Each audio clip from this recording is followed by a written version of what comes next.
The morning of Lady Catherine Ashworth's wedding dawned grey and unwelcoming, autumn rain drumming against the leaded windows of her family's estate with a persistence that matched the hollow thudding of her heart. She sat before her vanity while her lady's maid arranged her dark hair into an elaborate coiffure, watching her own pale reflection with a curious detachment, as though observing a stranger being prepared for some solemn ritual she did not fully comprehend. The ivory silk of her wedding gown whispered against her skin, fine and costly, chosen by her mother with an eye toward impressing the groom's distinguished family rather than pleasing the bride herself. Outside, the ancient oaks shed their leaves in golden drifts, and Catherine thought how appropriate it was to marry in a season of dying things, for this union felt less like a beginning than an ending of something she could not quite name. She had met Duke Alexander Montrose exactly 4 times before this morning, formal encounters orchestrated by their families, conversations stilted and perfunctory, his dark eyes assessing her with the same cool efficiency he might employ when evaluating horseflesh or reviewing military dispatches. He was handsome in a severe way, she conceded, with sharp features carved by duty and hardened by years of military service, his bearing that of a man accustomed to command and utterly uninterested in the softer graces of courtship. Their betrothal had been arranged with admirable speed, the negotiations between families conducted with the brisk efficiency of a business transaction, which in essence it was her father's mounting debts resolved by the Montrose fortune, the Duke's family line secured by her youth and breeding. The ceremony itself unfolded in the chapel of Montrose Hall, with all the warmth of a military inspection. Guests assembled in sombre rows, the words of the liturgy falling like stones into still water. Catherine spoke her vows in a voice she barely recognized as her own, feeling the weight of the ring Alexander slid onto her finger with hands that did not tremble, his touch brief and impersonal. When he lifted her veil to bestow the obligatory kiss, his lips barely grazed hers, a gesture toward tradition rather than affection, and his eyes held nothing but a distant politeness that made her feel more alone than she had ever felt in her 20 years. The wedding breakfast passed in a blur of forced smiles and hollow congratulations, and then came the moment that would define the shape of her new life. Alexander's quiet announcement that his regiment departed for Portugal at sunset, and that duty to crown and country could not be postponed even for a wedding night, that she should make herself comfortable at Montrose Hall in his absence. Catherine stood in the entrance hall as the afternoon waned, watching through rain-streaked windows as her husband of mere hours climbed into his waiting carriage without a backward glance, the vehicle disappearing down the tree-lined drive until even the sound of hoofbeats faded into the drumming rain, leaving her alone in this vast unfamiliar house with servants she did not know and a title she had not yet learned to wear, a bride abandoned before she had truly become a wife. The first weeks of Catherine's residence at Montrose Hall unfolded with a dreamlike quality of unreality, as though she had stepped through some invisible threshold into a life that belonged to someone else entirely, a duchess playing at being mistress of a grand estate while the true master remained absent, fighting wars in distant lands she could scarcely imagine. The house itself seemed to resist her presence with its vast corridors and countless rooms, each more imposing than the last, the ancestral portraits lining the walls regarding her with what she fancied was disapproval, as though these long-dead Montroses could sense her inadequacy for the role she had assumed. Mrs. Hallowell, the housekeeper, was a formidable woman of perhaps 50 years, her iron-grey hair pulled back in a severe knot, her dark eyes sharp with judgment, as she showed Catherine through the household accounts and linen inventories with barely concealed skepticism that this slip of a girl could manage a ducal estate, and Catherine felt the weight of that doubt settling upon her shoulders like a mantle she had not yet earned the right to wear. Mr. Pemberton the butler proved a gentler presence, his weathered face softening with kindness when he addressed her, and she found herself seeking his counsel more often than perhaps was proper, and grateful for his quiet competence and the way he anticipated her needs without making her feel inadequate for having them. In the evenings, when the servants had retired and the great house settled into silence, Catherine would wander through Alexander's private study, trailing her fingers along the spines of his books, military histories, and tactical treatises,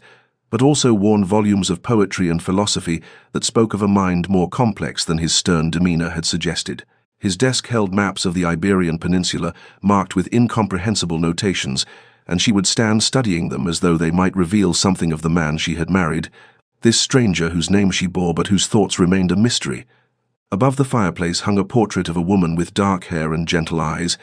and Mrs. Hallowell had informed her with stiff formality that this was the late Duchess, Alexander's mother, who had died when he was but 14, and Catherine found herself staring into those painted eyes, wondering if this woman had also felt like a ghost haunting these halls, if she too had struggled to find her place within these unforgiving walls. Letters arrived from Portugal with irregular frequency, brief missives written in Alexander's precise hand that spoke of troop movements and weather conditions, but contained not a single word of personal sentiment, no inquiry into her well-being, no acknowledgement that he had left a bride behind, and Catherine would read them with a growing hollow feeling, understanding that she was a wife to a man who had no use for a wife, a duchess to a duke who required nothing from her but the eventual provision of an heir. Yet despite the coldness of her welcome and the strangeness of her situation, Catherine discovered within herself a quiet determination not to be merely an ornamental presence in this house, and she began asserting herself in small ways, meeting with the estate steward to review the tenant accounts, ordering improvements to the servants' quarters, establishing a routine of charitable visits to the village that gradually earned her the respect, if not the warmth, of the household staff. She was learning, slowly and painfully, to be a duchess to an empty title, a wife to a ghost, wondering all the while if Alexander would even recognize the life she was building in his absence, or if he would return if he returned at all, and sweep it all aside with the same cool efficiency with which he had spoken his wedding vows and ridden away into the rain. Lord Edmund Montrose arrived at Montrose Hall on a crisp November afternoon, 6 weeks after the wedding, his arrival announced by the cheerful clatter of hooves on the gravel drive and a vitality that seemed to brighten the grey stone of the estate merely by proximity, and Catherine, looking up from her correspondence in the morning room, felt her breath catch at the sight of him through the window, tall and fair-haired where his brother was dark, his face open and animated where Alexander's had been shuttered and severe, everything about him suggesting warmth and ease in a way that made the past weeks of solitude suddenly feel unbearably heavy. He swept into the house trailing laughter and London gossip, embracing a startled Mr. Pemberton with genuine affection, charming Mrs. Hallowell, until even her stern countenance softened into something approaching a smile, and when he finally stood before Catherine in the drawing-room, bowing over her hand with eyes that actually saw her rather than looking through her to some distant battlefield, she felt something shift in her chest that was equal parts relief and danger. Edmund explained that he had come to ensure his new sister-in-law was settling in comfortably. That family duty demanded he check on her welfare in Alexander's absence, but his presence suggested motivations more generous than mere obligation. He asked her opinions on matters ranging from estate management to the latest novels, listened with genuine interest to her halting descriptions of her adjustment to Montrose Hall, treated her not as a decorative necessity, but as a person of intelligence and worth whose thoughts merited attention. In the days that followed, he transformed the oppressive silence of the house with his presence, suggesting small improvements to the drafty windows, organizing an impromptu dinner party that brought neighbors Catherine had not yet met, encouraging her to redecorate the dreary morning room in colors that pleased her, rather than honoring the choices of duchesses long dead, and she found herself laughing for the first time since her wedding day, found herself looking forward to mornings because Edmund might call, found herself taking more care with her appearance in case he should visit. He brought her books from London, volumes of poetry and modern novels that Alexander would never have thought to provide, and they would sit by the fire reading passages aloud to one another while the November winds howled outside, his voice bringing the words to vivid life in a way that made her forget the vast emptiness of the rest of the house. Catherine told herself that this was merely the kindness of family, that Edmund's attentiveness was nothing more than brotherly concern for his sibling's abandoned bride, but she could not deny the way her heart lifted at the sound of his voice in the hall, the way her days felt longer and grayer when he was absent, the dangerous warmth that bloomed in her chest when he smiled at her across the dinner table, as though she were the most fascinating woman he had ever encountered. She tried to summon guilt for the pleasure she took in his company, reminding herself that she was a married woman, that Alexander was her husband regardless of his absence. But the letters from Portugal continued to arrive with their cold recitations of military movements and weather patterns, containing not a single word of personal warmth or inquiry into her well-being,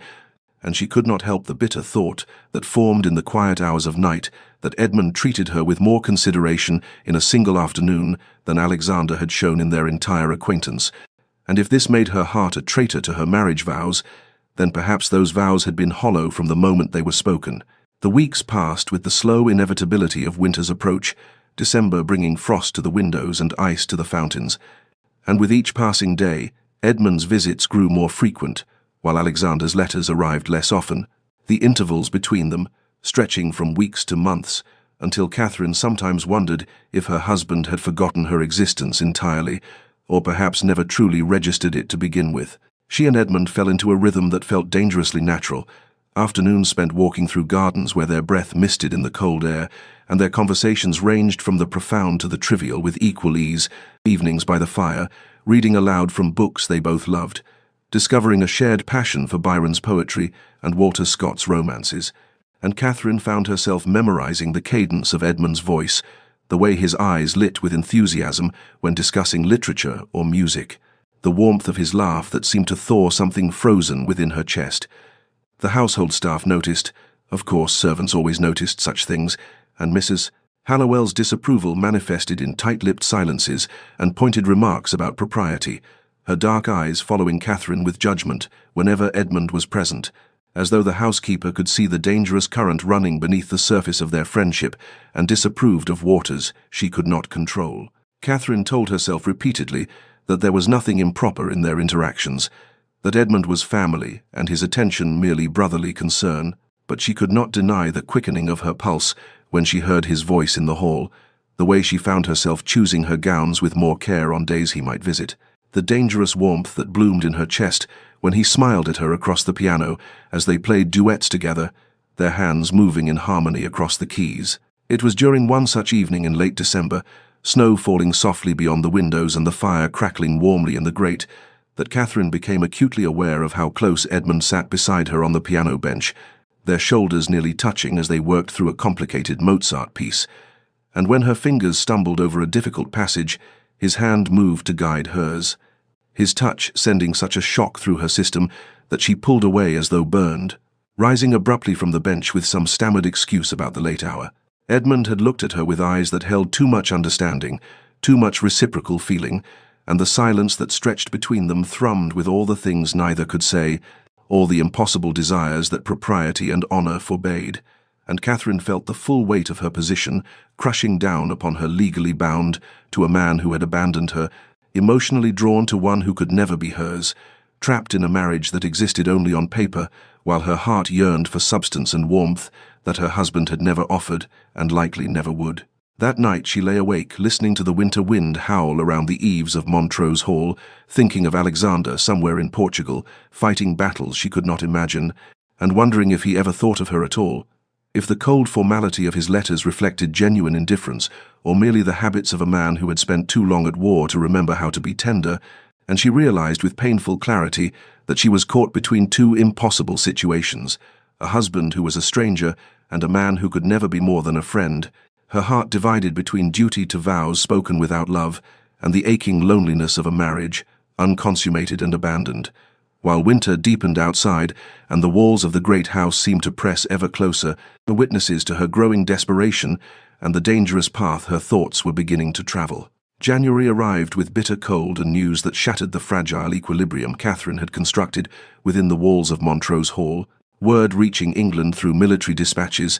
that Wellington's forces had engaged in a devastating battle near the Spanish border, and Alexander's regiment had been at the heart of the conflict, the casualty lists incomplete and confused in those first terrible days when Catherine could do nothing but wait and imagine horrors she had no context to properly envision. The letter came from Alexander's commanding officer rather than Alexander himself, brief and impersonal in its recitation of facts: major engagement, heavy losses, the Duke of Montrose among the wounded, and his condition and whereabouts uncertain in the chaos following the battle, and Catherine found herself staring at the words until they blurred into meaningless marks upon the page, her hands trembling with an emotion she could not immediately name, because she had never truly known her husband well enough to understand what his loss might mean. Edmund arrived within hours of receiving his own notification, his face drawn and pale, the usual lightness gone from his manner as he stood in the drawing-room where Catherine sat, frozen with the letter still clutched in her fingers, and she watched him read the same terrible words she had memorized, saw the grief that crossed his features, and recognized it as something far deeper than her own confused response, because Edmund had actually known Alexander, had grown up alongside him, possessed years of memories and affection that Catherine could never claim. They spent the following weeks in a strange, suspended state, neither quite mourning nor hoping, checking every post for additional news, while the winter deepened outside and the uncertainty stretched Catherine's nerves to breaking, and she discovered with painful clarity that she did not wish Alexander dead, despite their hollow marriage, that the thought of him lying wounded and alone on some foreign battlefield filled her with a distress that was genuine, even if it was not the grief of a devoted wife. Edmund stayed at Montrose Hall throughout those agonizing weeks, propriety be damned in the face of potential family tragedy, and Catherine leaned on him with an intimacy born of shared fear and their conversations in the firelit evenings, ranging from memories he shared of Alexander as a boy to whispered confessions about the guilt they both carried. Catherine for her growing feelings toward Edmund despite her marriage vows,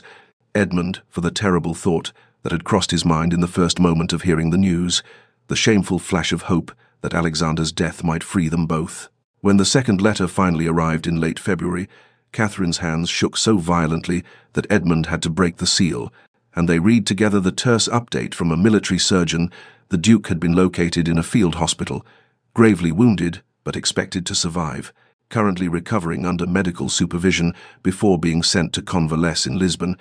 and Catherine felt her knees buckle with relief so profound it frightened her,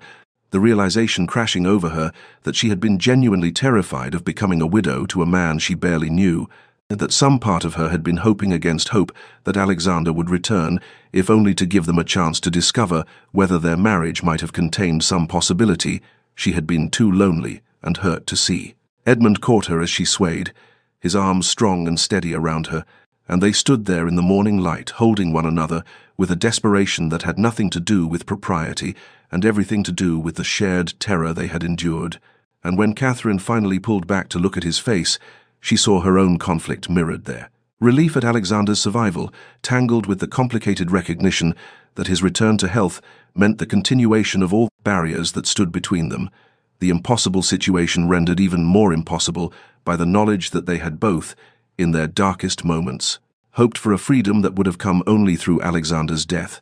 and now they would have to live with the shame of that hope even as they rejoiced in his survival. Spring arrived at Montrose Hall with an almost cruel beauty, the grounds bursting into bloom just as another letter arrived from the War Office, this one bearing the official seal and the terrible formality that accompanied notifications of the gravest kind. And Catherine stood in the morning room with trembling hands as Mr. Pemberton presented the correspondence on a silver tray, his old face creased with concern because he too understood what such letters meant, and when she broke the seal and read the words "regret to inform," "killed in action, ambush outside Toulouse, body not recovered," the paper slipped from her fingers and drifted to the floor like a fallen leaf, and she felt the world tilt sideways in a way it had not even during the previous scare, because this time there was no uncertainty, no hope of reprieve, only the stark finality of those terrible words that declared Alexander Montrose dead and made Catherine a widow before she had ever truly been a wife.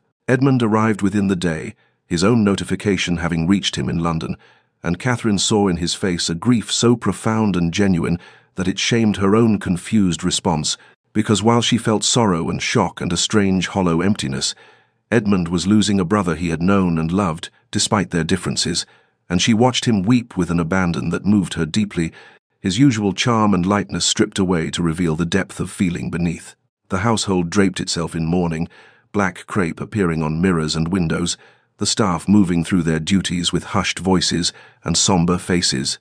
Mrs. Hallowell's disapproval temporarily suspended in the face of genuine tragedy, and Catherine found herself going through the motions of grief, accepting condolence calls, ordering mourning clothes, writing letters to distant relatives, while feeling oddly disconnected from the reality of Alexander's death, as though she were mourning not a husband, but an idea, a possibility that had been snatched away before it could ever materialize into something real. The weeks passed in a haze of black bombazine and sympathetic visitors, spring deepening into early summer outside, while Catherine remained sequestered in the dim halls of Montrose Hall, and Edmund stayed close throughout, his presence a comfort, even as his own grief gradually transformed into something else,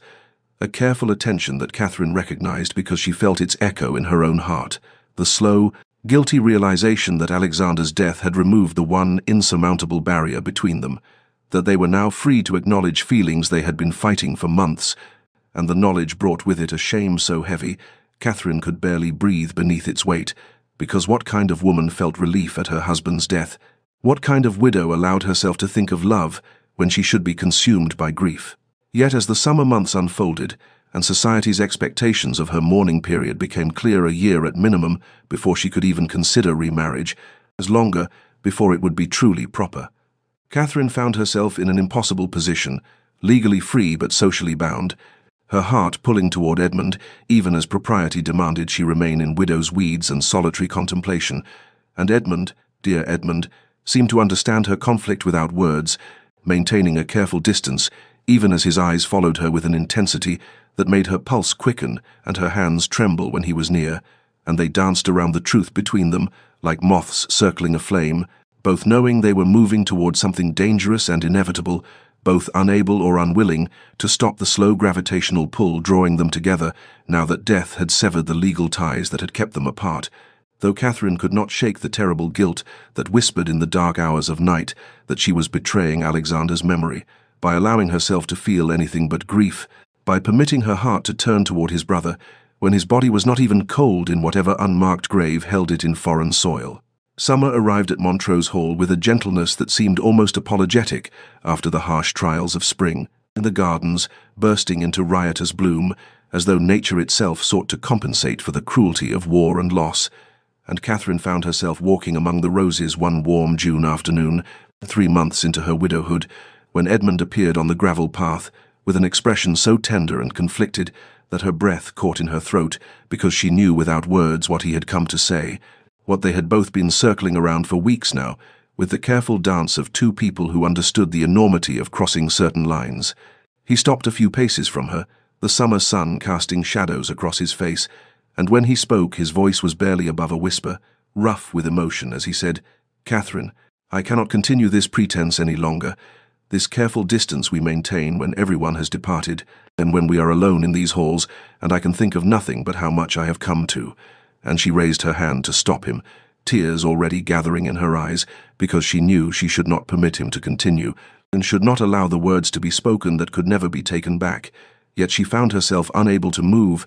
unable to do anything but stand there among the roses, as he closed the distance between them and took her trembling fingers in his own warm hands. The confession spilled from him then, all the feelings he had been containing for months, how he had fallen in love with her, almost from the first, how her loneliness had called to something deep within his own soul, how he had fought against his feelings out of loyalty to Alexander. But now that Alexander was gone, he could not bear to watch her grieve alone when his own heart was breaking with the need to comfort her,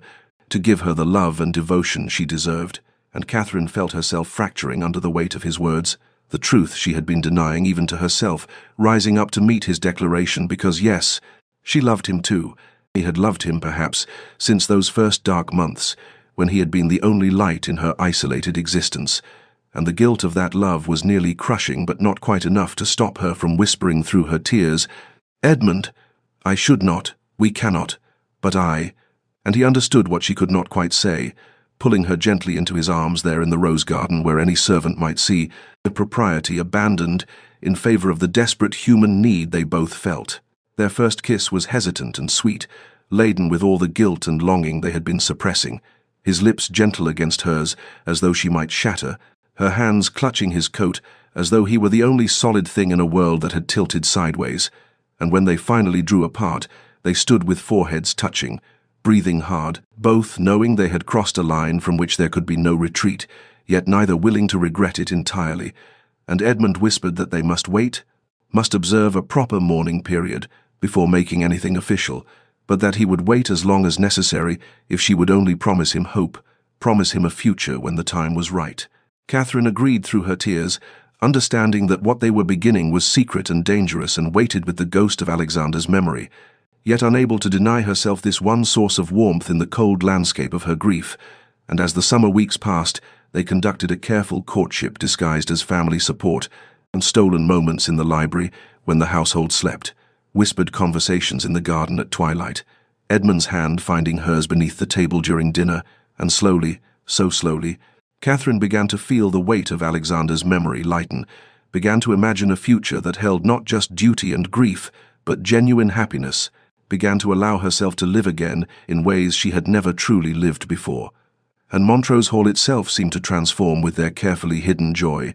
as though the very stones of the building had been waiting for love to finally fill its halls. October arrived at Montrose Hall with a crispness that promised transformation,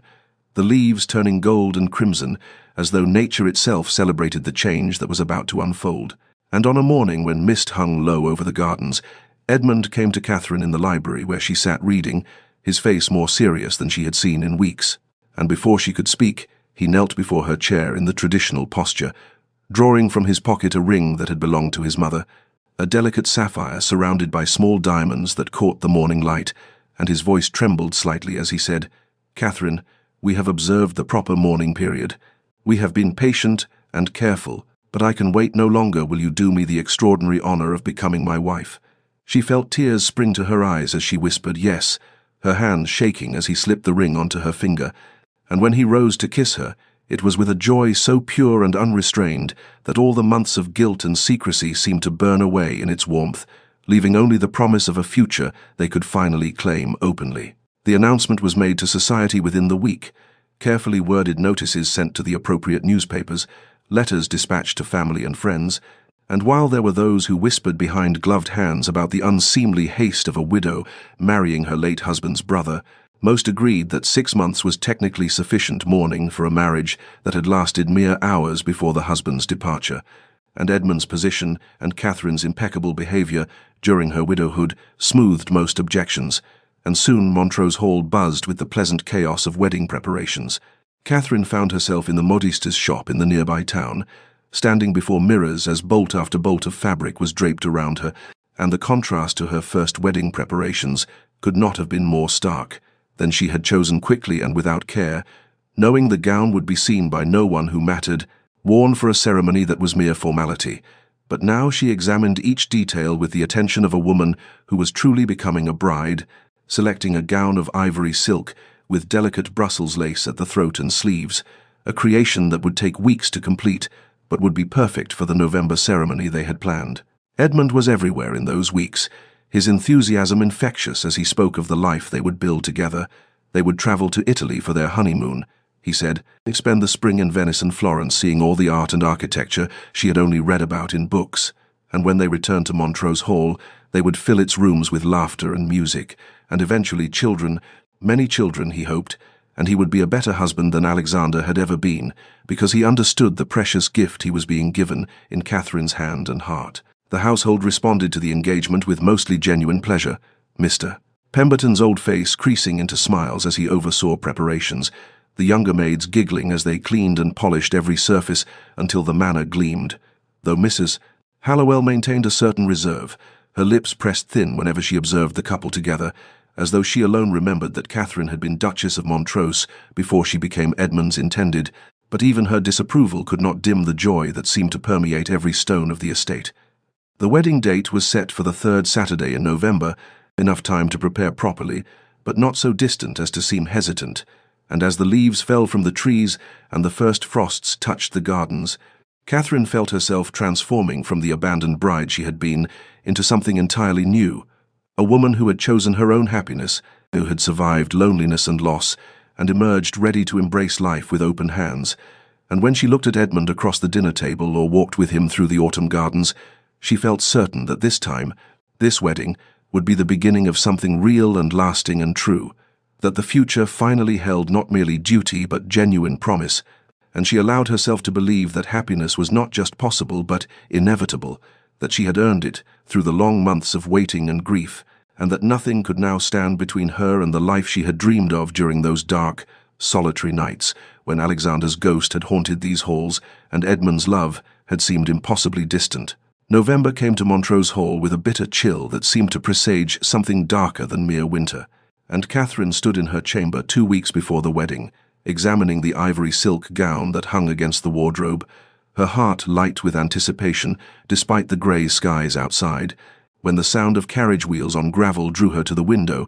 and what she saw there froze the blood in her veins, because the carriage that had pulled up to the entrance was not one she recognized, and the man who stepped down from it moved with a stiff, painful gait that spoke of old injuries, and even from this distance, Even though it was impossible, even though he was dead, she knew with a terrible certainty that it was Alexander. The world seemed to tilt sideways as she watched him stand before the entrance of his own home, gaunt and scarred and very much alive, his dark hair longer than it had been, his face harder and leaner, bearing the unmistakable marks of suffering, and she found herself gripping the window frame as though it were the only solid thing in a reality that had suddenly become unmoored,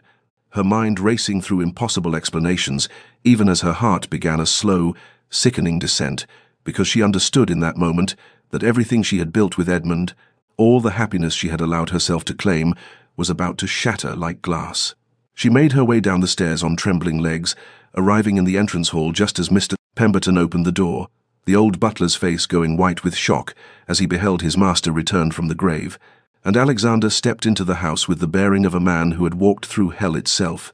his eyes sweeping the familiar surroundings with an expression that was equal parts relief and something darker, and when those eyes found Catherine standing frozen on the stairs, she saw the flash of recognition, followed immediately by confusion, because she was wearing a gown he had never seen, her hair styled in a manner she had not worn when he left, everything about her speaking of a life lived in his absence. The confrontation that followed was a scene from Nightmare,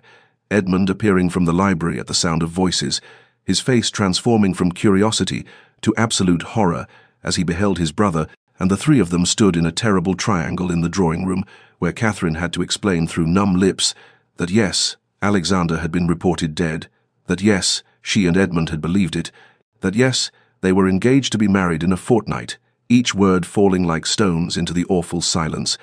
and Alexander's face cycled through disbelief to comprehension, to a cold fury that was somehow worse than any explosion of temper could have been. Alexander's voice, when he finally spoke, was rough from disuse, and something deeper, asking, how long, demanding to know when his wife and his brother had decided to betray him, and Edmund's attempt to explain that Alexander had been gone, that Catherine had been alone, that they had believed him. Dead sounded hollow, even to Catherine's own ears, because underneath the justifications lay the terrible truth that they had fallen in love while Alexander still breathed, that his reported death had merely freed them to act on feelings that had already taken root. The revelation that Alexander had been captured by French forces, held in a prison camp where conditions were so brutal that the British command had simply assumed all prisoners dead, and that he had survived through sheer stubborn will, only to be freed in a recent prisoner exchange and spend weeks making his way back to England, back to a home and a wife he had dreamed of during the darkest hours of his captivity,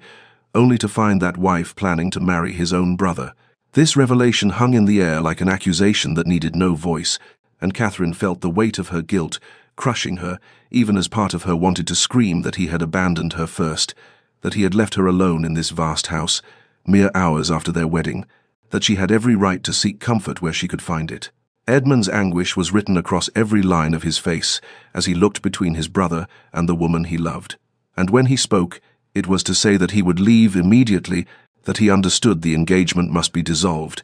that he had never meant to cause pain, and though Catherine wanted to protest, wanted to cling to the happiness that had seemed so close, she found herself unable to speak because she knew he was right, knew that the law and society and every code they lived by declared her still Alexander's wife, bound to a man who was a stranger, but whose legal claim superseded any claim of the heart. The sapphire ring came off her finger with a finality that felt like death, placed carefully on the table between them, and as Edmund bowed stiffly to them both and left the room, his footsteps echoing in the hall, Catherine and Alexander stood in silence, two people bound by vows and law and nothing else, the ghost of Edmund's presence hanging between them, and Alexander's words when he finally spoke were quiet and devastating as he said, "I see I should have stayed dead," and Catherine had no answer to give him because in that moment she almost wished he had. Edmund departed Montrose Hall before dawn the following morning, unable to bear even one night under the same roof as the brother whose return had cost him everything, and Catherine watched from her chamber window as his carriage disappeared into the grey November mist, feeling as though her heart was being torn from her chest with each turn of the wheels, and when she finally descended to breakfast, she found Alexander already seated at the long dining table, his gaunt frame seeming almost spectral in the morning light, and they ate in a silence so complete that the clink of silver against china sounded like accusations, neither able to meet the other's eyes because to look was to confront the impossible situation they now inhabited legally bound as husband and wife, yet strangers who had been shaped by entirely different experiences of the same marriage, his defined by war and captivity and dreams of home, hers by abandonment and loneliness, and a love that law and society now deemed forbidden. The days that followed established a pattern of careful avoidance, Catherine managing the household as she had for over a year, while Alexander moved through the manor like a ghost haunting his own life, and though they shared the same roof, they might as well have inhabited different worlds for all the connection between them, speaking only when necessity demanded, and even then in the most formal of tones, each word measured and cold as the frost that coated the windows each morning. Alexander's pride was a visible wound, manifesting in the rigid set of his shoulders and the bitter line of his mouth, and Catherine understood that while he acknowledged intellectually that he had abandoned her and had failed in his duty as a husband from the very first day, his heart still felt the sting of betrayal because she had been his in law, if not in love, and to discover her planning marriage to his own brother was a humiliation that cut deeper than any wound he had suffered in battle or captivity. Catherine's own grief was equally complex, mourning not just the loss of Edmund and the future they had planned, but also the person she had been during those months with him, the woman who laughed freely, who allowed herself joy, who believed happiness was her right, rather than a privilege to be earned through suffering. And in Alexander's presence, she felt herself hardening back into the dutiful shell she had worn on their wedding day, all warmth and spontaneity, freezing under the weight of his silent judgment.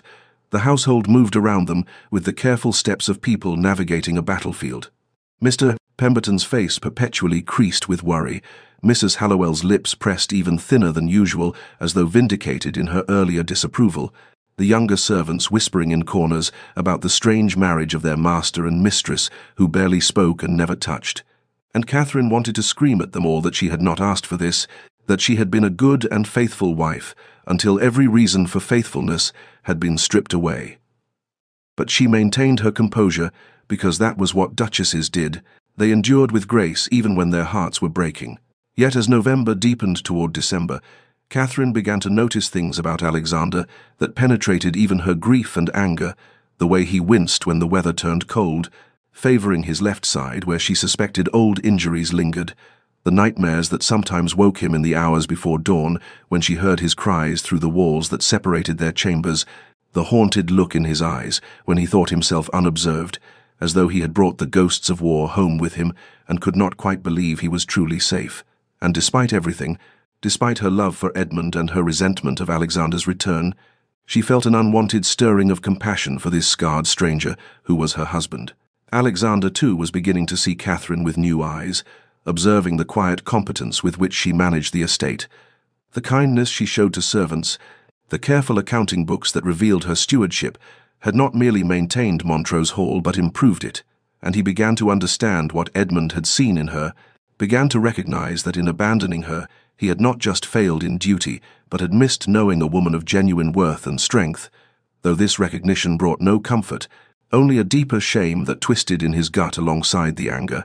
because he had created the very situation that had driven her into his brother's arms, and he could blame no one but himself, even as he resented them both for finding in each other what he had been too damaged and duty-bound to offer. November's chill settled into Alexander's bones, with a viciousness that spoke of old injuries poorly healed, and on the third morning, after Edmund's departure, Catherine found him in the library attempting to reach a volume from an upper shelf, his face grey with pain, as his left arm refused to cooperate, and though every instinct told her to maintain the distance they had established, she found herself crossing the room and retrieving the book for him, their fingers brushing briefly as she handed it over, and his quiet, "Thank you," was the first civil word they had exchanged since that terrible confrontation in the drawing room. The weather worsened as the month progressed, bringing early snow and bitter winds that howled around Montrose Hall like the ghosts of all their mistakes, and Alexander's limp became more pronounced, his movements careful and pained in ways that spoke of suffering he was too proud to acknowledge,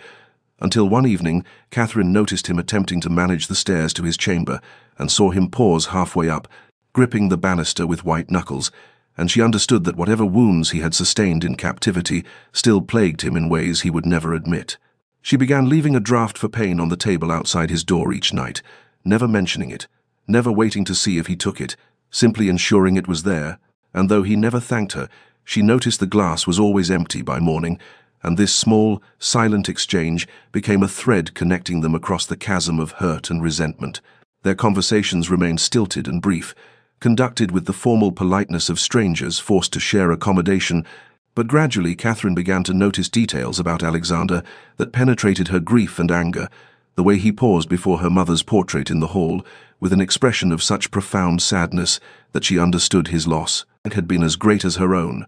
The careful way he handled the estate ledgers she had maintained, as though acknowledging her competence, even if he could not speak it, and the books of poetry she found, marked in his study, suggesting a soul far more tender than the cold soldier who had left her on their wedding day. One night in late November she was awakened by sounds from his chamber, terrible cries that spoke of anguish beyond anything physical, and though she knew she should ignore it, should maintain the boundaries they had established, she found herself in her dressing gown, moving through the connecting door she had never before opened, finding him tangled in sweat-soaked sheets, caught in the grip of a nightmare so vivid that he was fighting invisible enemies, and she acted on pure instinct, touching his shoulder and speaking his name until his eyes opened, wild and unseeing, before recognition slowly returned. The vulnerability in his face in that moment was so complete, so devastating, that Catherine felt something crack in the ice around her heart, and when he whispered a broken apology, she found herself sitting on the edge of his bed, saying that there was nothing to apologize for, that she understood nightmares were not chosen, and for a handful of heartbeats they simply looked at each other, really looked, perhaps for the first time since his return. And what she saw in his eyes was not the cold duke or the abandoning husband, but a man who had survived horrors she could not imagine and was still trying to find his way back to himself. He did not speak of what he had dreamed, and she did not ask. But when she rose to leave, he caught her hand briefly, his grip gentle despite the tremor in his fingers, and said, "Thank you." Catherine, using her given name for the first time since his return, and the sound of it in his rough voice sent an unexpected warmth through her, even as she reminded herself that compassion was not forgiveness, that tending his nightmares did not erase the fact that she loved another man, that they were still strangers bound by law and nothing more. Yet in the days that followed she found herself watching him more carefully, observing the way he moved through the house, as though relearning how to exist in peacetime, the haunted look that never quite left his eyes, the careful control he maintained over every word and gesture, as though afraid of what might emerge if he let his guard down. And she began to recognize in him the same protective shell she herself had worn, the same fear of vulnerability that came from being hurt too deeply, and this recognition stirred something in her that felt dangerously like understanding. December arrived with a fury of snow and wind that seemed determined to seal Montrose Hall away from the rest of the world,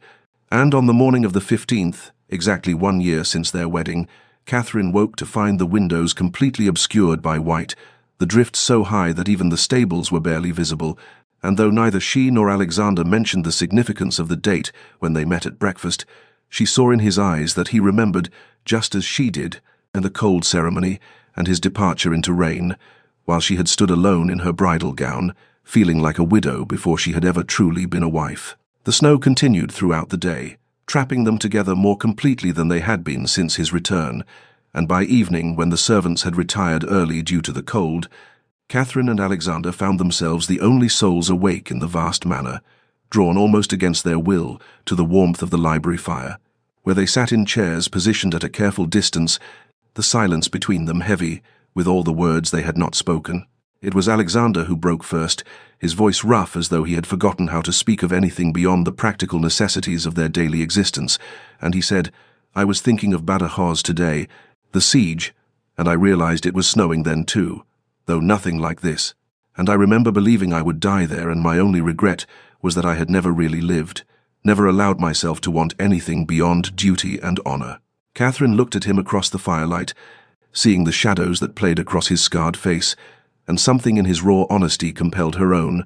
so she found herself speaking of the months after he had left, the terrible loneliness of this house,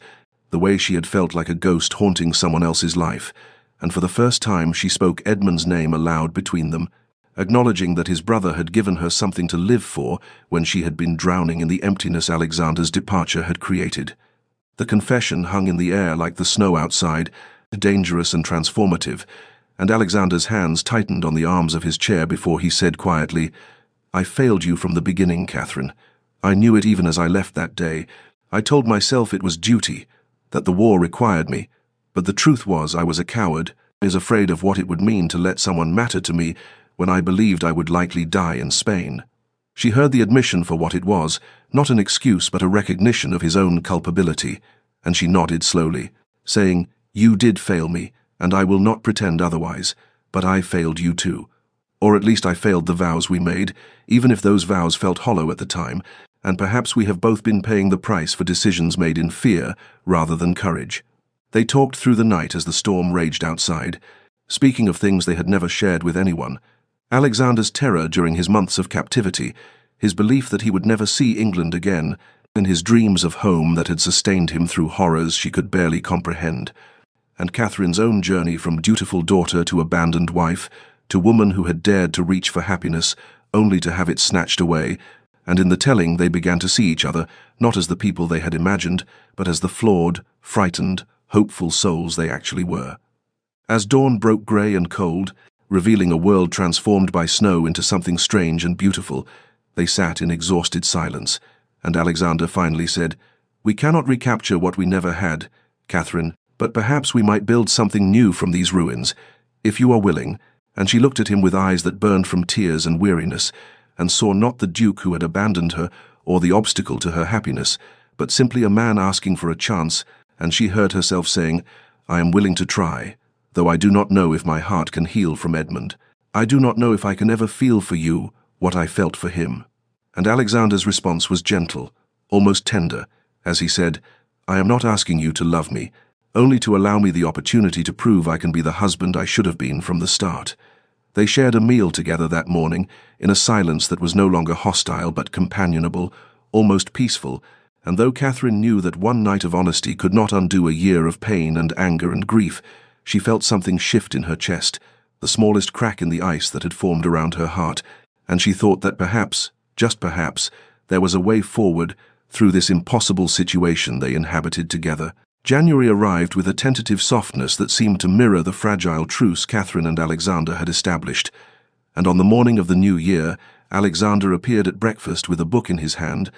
setting it beside her plate with an awkwardness that spoke of how foreign such gestures were to him, and when she looked at the title, a volume of Wordsworth's poems she had mentioned admiring during their long night of conversation, she felt something warm unfold in her chest, even as she reminded herself to guard against hope too, easily kindled. Their days began to take on a new pattern, almost like the courtship they had never had, with Alexander asking her opinion on estate matters and actually listening to her responses, his questions revealing genuine curiosity about her thoughts on crop rotation and tenant welfare, and the small improvements she had made during his absence, and Catherine found herself studying him in return, asking careful questions about his experiences in Spain that went beyond the horror of captivity to the man he had been before the war, discovering that he had once loved music and had a talent for sketching that he had abandoned somewhere on the peninsula. The small gestures accumulated like snowfall, quiet and transforming, Alexander bringing her books from his library, volumes of poetry and philosophy he thought she might enjoy, Catherine ensuring that Cook prepared the foods he preferred and that his study fire was always lit before he entered in the evenings. And though they maintained a careful physical distance in their interactions, never touching beyond the accidental brush of fingers, there was an awareness between them that had not existed before, a consciousness of each other's presence that made the vast rooms of Montrose Hall feel somehow smaller and more intimate. On a grey afternoon in mid-January, Alexander suggested a walk through the winter gardens, and though the cold was bitter, they moved together along frost-covered paths, their breath forming clouds in the air, and their conversation flowed more easily than it ever had before, as Alexander spoke of his mother's love for these gardens, and Catherine shared memories of her own mother's passion for roses, and in the sharing of these tender remembrances, they discovered that they had both lost their parents too young. Both understood the weight of duty that came with inherited titles and expectations. Both harbored souls more inclined to poetry than practicality, despite the roles they had been forced to play. Alexander's rare smiles began to appear with greater frequency, transforming his scarred face into something almost beautiful, and Catherine felt the careful walls she had built around her heart beginning to develop cracks, small fissures through which dangerous feelings might seep if she was not vigilant, yet she found she lacked the will to repair those defenses as thoroughly as she knew she should. The household staff, ever attuned to the emotional climate of their employers, began to move with lighter steps and exchange hopeful glances. Mrs. Hallowell's stern countenance softening into something approaching approval, Mr. Pemberton smiling openly when he observed the Duke and Duchess sharing tea in companionable conversation, and even the scullery maids whispered that perhaps Montrose Hall might finally become the warm home it had always deserved to be. Edmund's name hung between them like morning mist, present but unspoken, acknowledged in the careful way they avoided certain topics, and the tender consideration they showed each other's wounds, and Catherine understood that Alexander knew she still carried grief for what she had lost, even as she began to discover what she might gain, just as she recognized that Alexander bore his own complex feelings about his brother's role in her life, and this mutual understanding created a foundation of honesty upon which they were slowly, carefully, beginning to build something that felt almost like the possibility of genuine connection. February arrived with the kind of cold that seemed to seep into one's very bones, and Catherine stood at the morning-room window, watching frost patterns trace delicate ferns across the glass, when Mr. Pemberton entered with the post, his expression carefully neutral as he presented her with a single letter bearing a continental postmark, and her hands trembled as she recognized Edmund's handwriting, elegant and familiar, the sight of it causing her heart to constrict with a pain she had thought was beginning to fade under the careful tenderness of her growing connection with Alexander. She dismissed the butler with a murmur of thanks, and broke the seal with fingers that felt numb from more than just the cold, and as she read Edmund's words written from Paris where he had fled to escape the unbearable proximity of what he had lost, tears began to stream down her face unbidden, for his letter was both a release and a farewell, absolving her of guilt, while confessing that he could not remain in England knowing she was at Montrose Hall with Alexander, that he wished her every happiness, though it cost him his own, that she must not grieve for him but instead embrace whatever future awaited her with his brother, and the generosity of his words only made the ache worse, because she had genuinely loved him, and some part of her always would, even as she found herself drawn inexorably toward Alexander in ways she was only beginning to understand. Alexander found her thus, weeping silently with the letter clutched in her hand, and without asking permission he took it from her and read, his jaw tightening as he absorbed his brother's words, and when he looked at her again, his expression held such complexity, pain and understanding, and something that might have been jealousy, warring with compassion, that she felt exposed in a way she had not been even during their long night of confessions in December. The confrontation she had been dreading and avoiding unfolded there in the winter morning light, as Alexander said quietly, "I was jealous of my brother, Catherine, not for the betrayal as I claimed, but because he gave you what I should have given you from the very beginning, his presence, his attention, his heart freely offered when I was too much a coward to offer my own," and the raw honesty in his voice broke something loose in her chest, so that she found herself responding with equal truth, saying, "He gave me what you couldn't give me then, what you were not capable of giving after years of war, had hardened you into someone who knew only duty and survival. But Alexander, I am terrified, and terrified to open my heart again, when the last time I did so, it was shattered so completely." They stood facing each other across the morning room, the letter that represented the ghost of their shared past, lying between them on the small table where Alexander had placed it, and he spoke then of his own loneliness during the war years,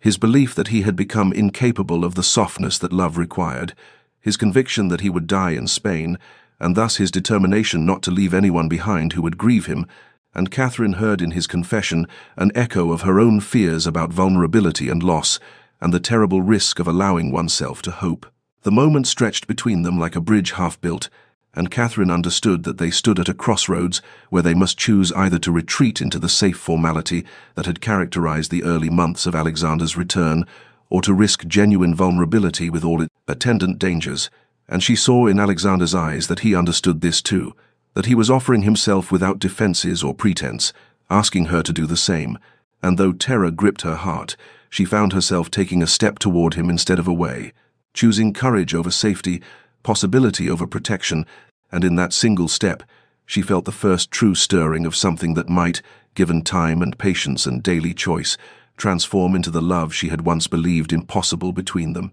Alexander moved first, closing the distance between them with steps that seemed to cost him something precious, and when he spoke, his voice was raw with emotion as he said, "Catherine, I must apologize to you, not for Edmund or for what transpired in my absence, but for the fundamental wrong I committed on our wedding day, when I bound you to me with vows and then abandoned you within hours, leaving you alone in a strange house with a title but no true husband. And I see now that everything that followed your loneliness, your connection with my brother, the pain we have all suffered, began with my cowardice and my inability to see you as anything more than a duty to be discharged before I returned to the war that felt safer to me than the vulnerability of marriage. Catherine felt something shift in her chest at these words, for she had expected many things from Alexander, but never this complete acknowledgement of his responsibility, never this unflinching honesty about the source of their shared suffering, and she found herself responding with equal vulnerability, saying, "And I must apologize to you, Alexander, for I allowed my heart to stray toward your brother when I was still bound to you by law and sacred vow, and though you had abandoned me in body, you were still my husband, and I betrayed that bond even if you had failed to honor it first. And I am sorry for the pain that must have caused you when you returned to find your wife in love with your brother." They stood facing each other in the winter light that streamed through the morning room windows, and Alexander reached out slowly, telegraphing his intention so she could refuse if she wished. And when she did not pull away, he took her hands in his calloused soldier's hands, engulfing her smaller ones, and he said with quiet intensity, "Our marriage began in duty, Catherine. I will not pretend otherwise, but I would ask you now if we might choose to transform it into something more, if we might give ourselves permission to begin again, not as strangers bound by obligation, but as two people who have survived great pain and emerged willing to risk connection despite everything that stands against us." The question hung in the air between them, weighted with all the history they carried, and Catherine felt tears gathering in her eyes as she nodded, unable to speak past the emotion that threatened to overwhelm her, and Alexander continued, "Then I would like your permission to court you properly, to court my own wife, as I should have done from the beginning, to show you through actions rather than words that I am capable of being the husband you deserve, if you will give me that chance." Catherine's tears spilled over then, but they were not tears of grief but rather of tentative hope, and she whispered, "Yes, Alexander, yes, I will give you that chance, give us that chance, though I am still frightened of what it might cost me if I open my heart again." And he squeezed her hands gently and said, "I am frightened too, Catherine, terrified, in fact, for I have survived battlefields and captivity, but I have never risked my heart before, yet I find I want to risk it with you if you are willing." The days that followed took on a quality almost dreamlike in their tender transformation, for Alexander began to court her with a thoughtfulness that revealed he had been observing her far more carefully than she had realized during their months of careful proximity. And he appeared at breakfast one morning with hothouse roses from the conservatory, their petals the deep red of heart's blood, and presented them to her with a bow that would have seemed ridiculous if not for the genuine vulnerability in his eyes. They began taking meals together in the smaller dining room rather than the formal hall, and their conversations ranged across topics both profound and trivial as they discovered each other's minds and hearts. And Catherine found herself laughing at Alexander's dry wit, something she had not known he possessed, while Alexander seemed mesmerized by her observations about literature and nature and the small beauties she had learned to notice during her lonely months. In the evenings he began reading poetry to her, his deep voice transforming Wordsworth and Coleridge into something intimate and precious, and they sat closer on the settee with each passing night until their shoulders touched and neither pulled away. Catherine allowed herself to see him differently now, not as the cold duke who had abandoned her, or even as the wounded soldier who had returned to shatter her hopes, but as a man who had been as lost as she, who had built walls around his heart to survive horrors she could barely imagine, who was now dismantling those walls brick by brick in the hope of building something better with her. And in seeing him thus, she felt her own walls crumbling, felt dangerous warmth spreading through places in her heart she had thought frozen beyond redemption. And though fear still whispered warnings about the risks of loving again, she found herself choosing hope over safety, choosing the possibility of genuine connection over the protection of emotional distance, choosing Alexander with clear eyes and an open heart, despite everything that had come before. March arrived with the kind of warmth that felt like a promise after the long winter, and Catherine stood in the conservatory one morning, surrounded by early blooms when Alexander found her and asked if she might spare him a moment that evening, saying he had something he wished to share with her, and though his expression was guarded, she saw vulnerability in his eyes that made her agree immediately, curious about what had prompted this formal request when they had grown so much easier with each other in recent weeks. That afternoon she discovered him in his study, poring over leather-bound volumes that she recognized as journals, their pages filled with close handwriting, and when he noticed her presence, he looked up with an expression that held both determination and apprehension, saying, "These are my wartime journals, Catherine. Every thought and fear I committed to paper during those years when I believed I would die far from home, and I would like to share them with you tonight, if you are willing, for I think you deserve to know the man I was then, and how he became the man who stands before you now." She felt something catch in her throat at this offering, understanding instinctively that these journals represented the most private parts of himself, the scared young officer beneath the stern Duke's exterior, and she told him gently that she too had kept writings during her lonely months at Montrose Hall, poems and observations she had never shown anyone, and perhaps they might share these pieces of themselves together. Evening found them in the small sitting room that had become their private sanctuary, a fire crackling in the hearth against March's lingering chill, and Alexander began reading from his earliest entries, his voice steady but his hands trembling slightly as he revealed the terrified 23-year-old who had purchased his commission, believing he understood what war meant, only to discover horrors that stripped away every comfortable illusion he had carried into battle. And Catherine listened with tears gathering in her eyes as she heard him describe not glory but mud and blood and the faces of dying men, the way each death had hardened him a little more until he barely recognized himself in the shaving mirror. When he paused, she retrieved her own journal from where she had hidden it in her writing desk, and she read to him her poems about loneliness and abandonment, her observations about the empty halls and the ghost of a husband she had never known.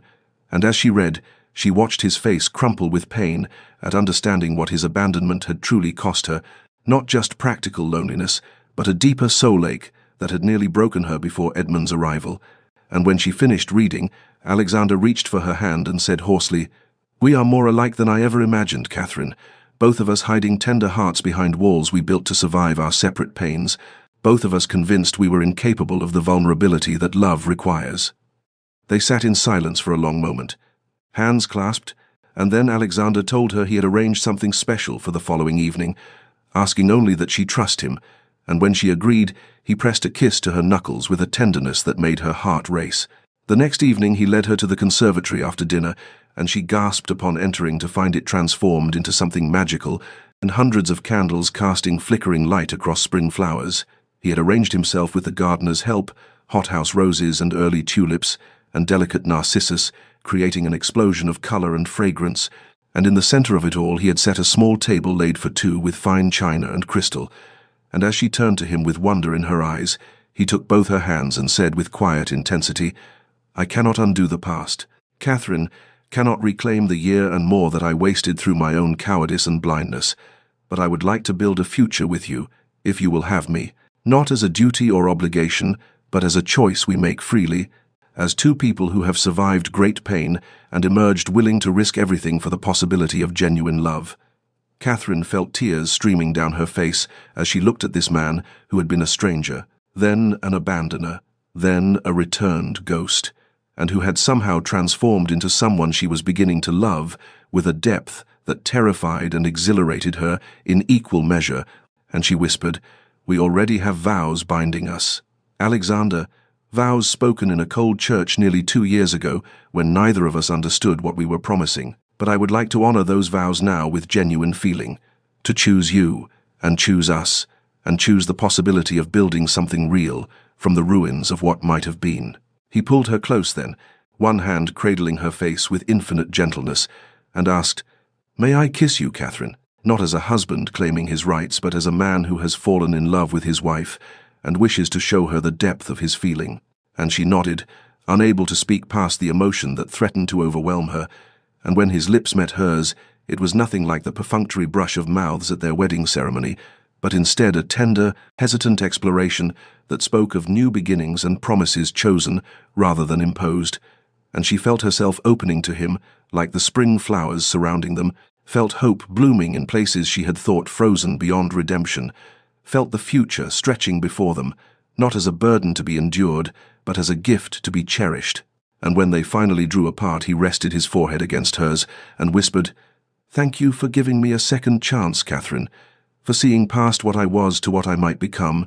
And she responded, "Thank you for having the courage to try, for being willing to dismantle your walls brick by brick, for choosing vulnerability over safety, and in that moment, surrounded by candlelight and flowers and the promise of spring, they both understood that they had crossed some invisible threshold from which there would be no retreat, that they had chosen each other with clear eyes and open hearts, and that whatever lay ahead, they would face it together as true partners in a marriage that had been reborn from ashes into something infinitely precious. April arrived with the kind of gentle warmth that made the previous winter's hardships feel like distant memories, and Catherine woke each morning to find Alexander already awake beside her,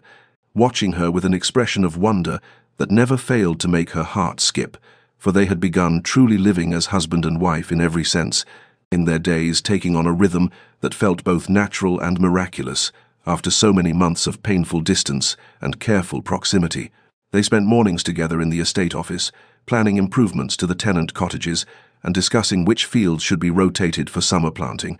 and Catherine discovered that Alexander valued her opinions not merely out of courtesy, but genuine respect for her competent management during his absence,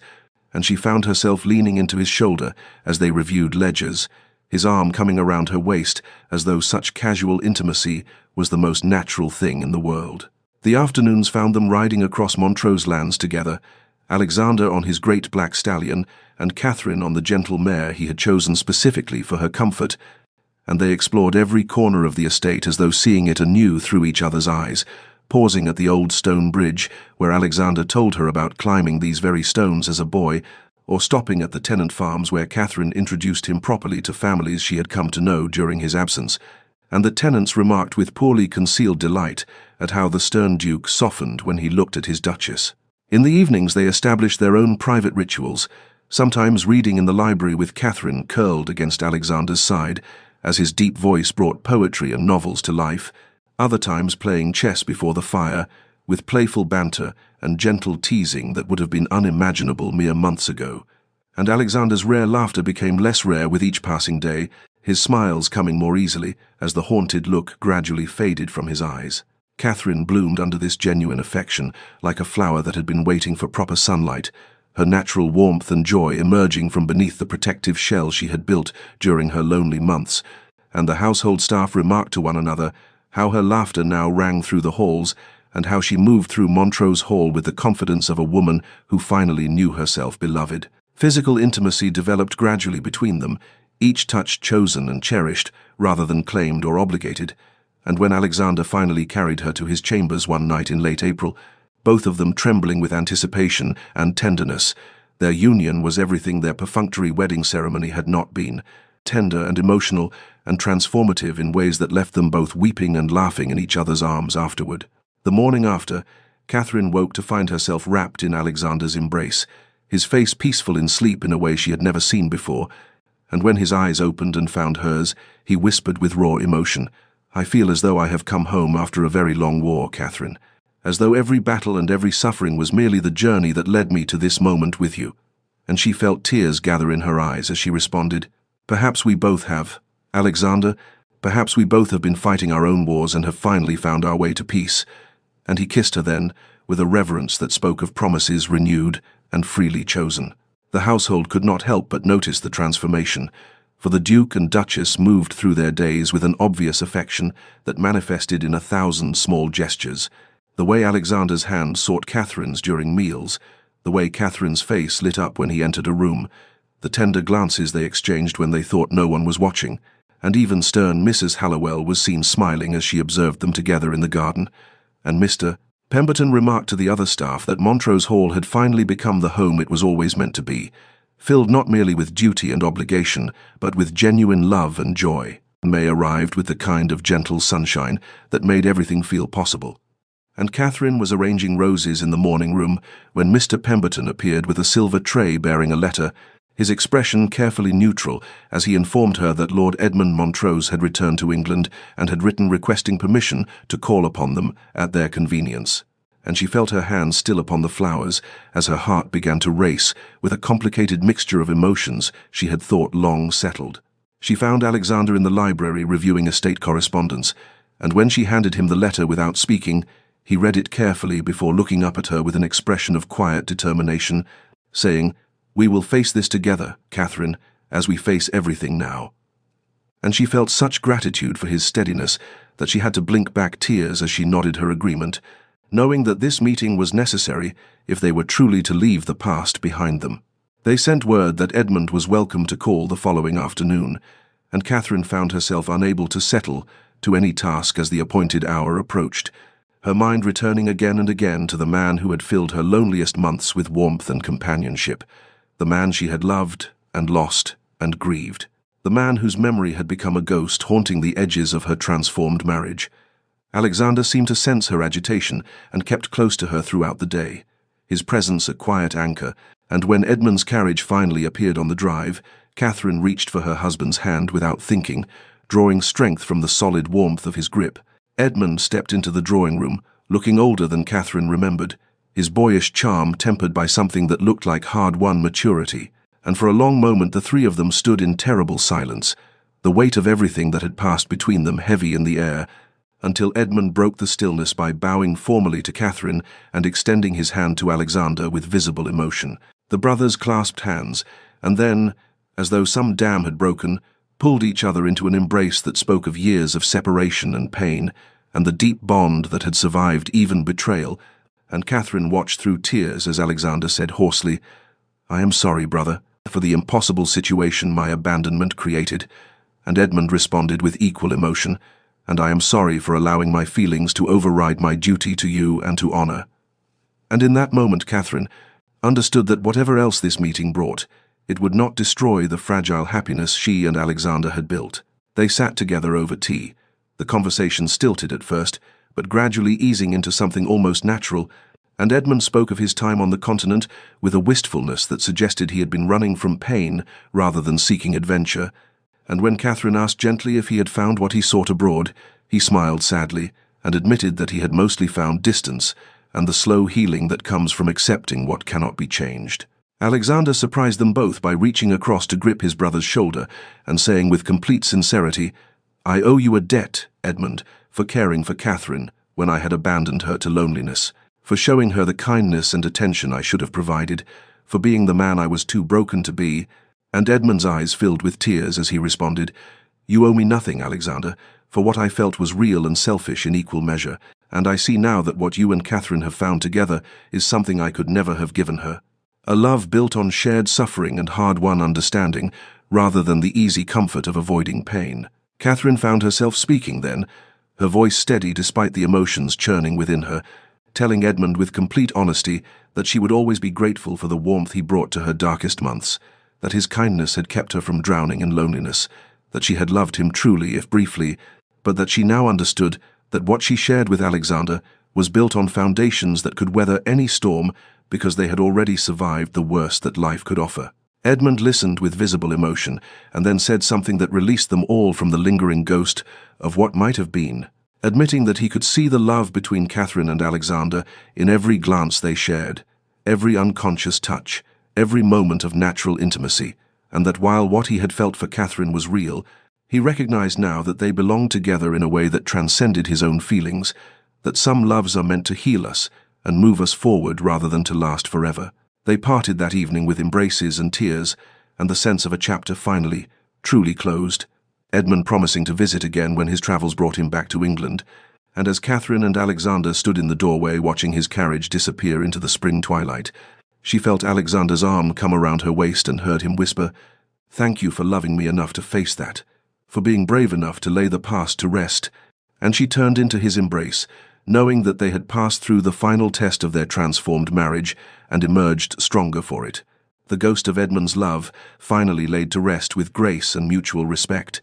leaving them free to move forward into their future, unburdened by the shadows of what had been. Summer arrived in 1815 with the kind of golden warmth that seemed to bless everything it touched, and as June approached, Catherine and Alexander found themselves planning their first major gathering at Montrose Hall, a celebration that would serve as both a belated wedding reception and an announcement to society that the Duke and Duchess of Montrose had truly found their way to each other after so tortuous a journey, and the contrast between this joyful preparation and the cold,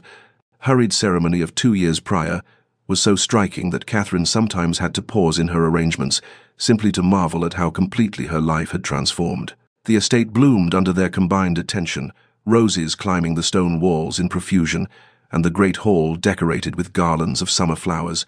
And Catherine moved through the preparations with a radiant confidence that came from knowing herself genuinely beloved, her natural grace and warmth no longer hidden behind protective walls, but shining forth for all to see, as she consulted with Mrs. Hallowell about the menu and directed the footman in arranging the ballroom with an authority that was gentle but unquestionable. Alexander watched her preparations with undisguised admiration.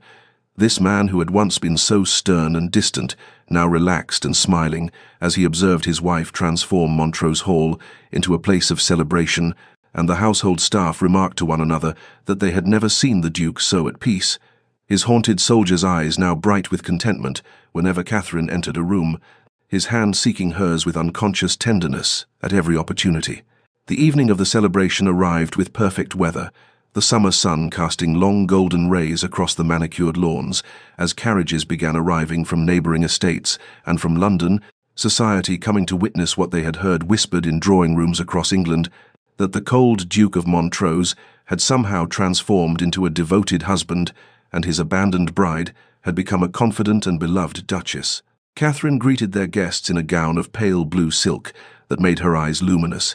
Alexander at her side in formal evening dress, and every person who passed through the receiving line could not help but notice the way the Duke's gaze followed his wife with protective devotion, the way Catherine's face lit up whenever she looked at her husband, the subtle touches and shared glances that spoke of an intimacy earned through suffering and built on foundations of genuine understanding.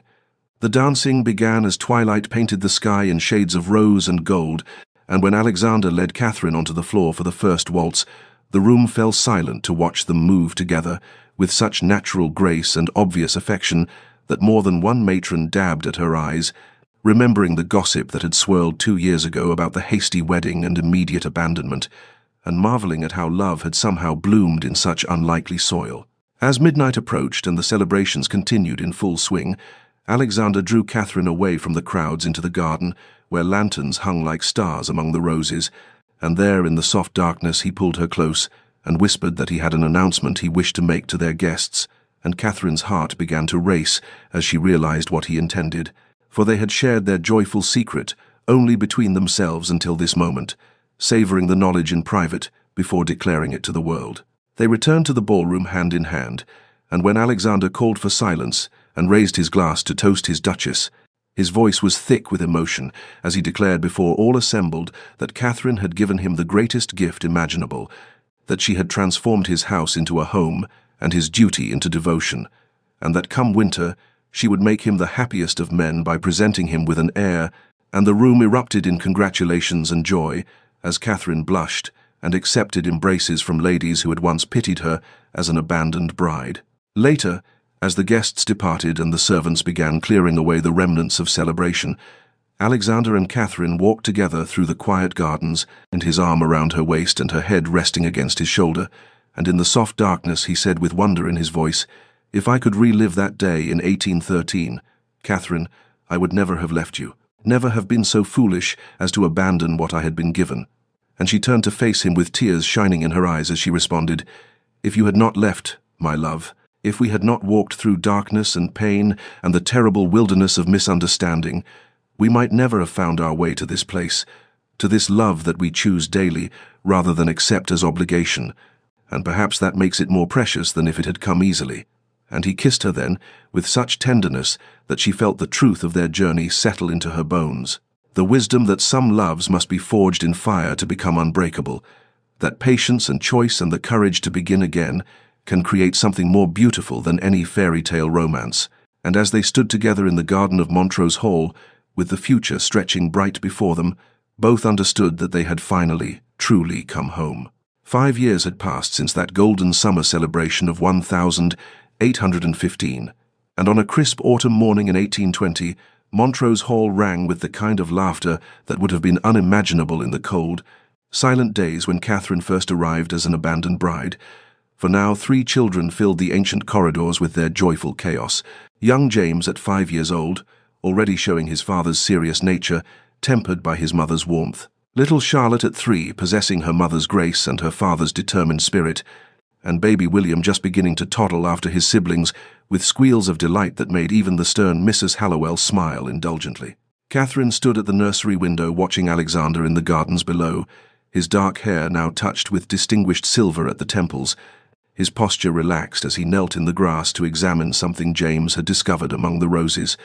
and she felt such profound contentment wash over her that she had to pause simply to breathe it in, this happiness so complete and earned that it sometimes still took her breath away with its unexpected sweetness. The years had been generous to them both, seasoning their hard-won love with the kind of depth that only comes from choosing each other daily,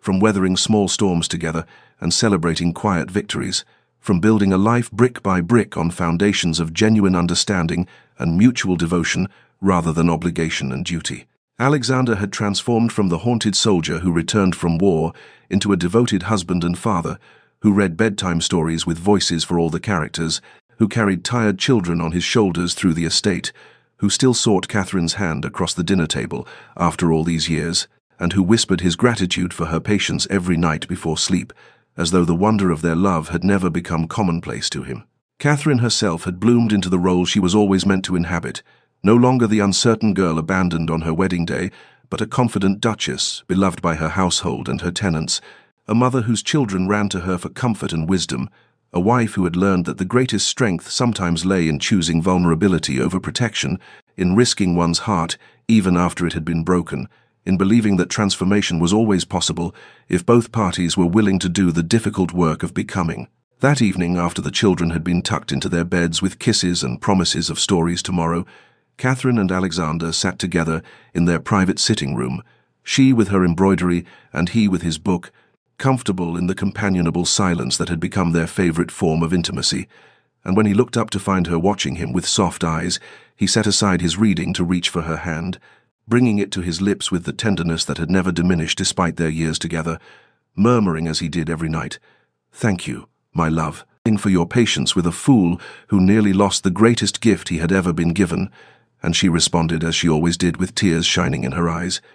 "You were worth waiting for, Alexander, worth every moment of darkness, for what we have built together could only have been forged in the fire we endured." And they sat together in the firelight of Montrose Hall,